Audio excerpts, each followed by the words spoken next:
Hi, my name is Parminder. I am a senior at WSU. I am currently finishing up my bachelor's degree in biology and a minor in neuroscience. I just wanted to extend my gratitude for this generous funding. I'm just so honored to be chosen as a recipient of the Undergraduate Research Fellowship Award.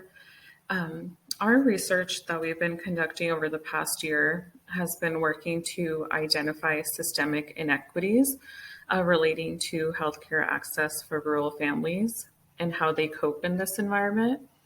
I'm hoping to continue working on this research while I apply to medical school to become a pediatrician.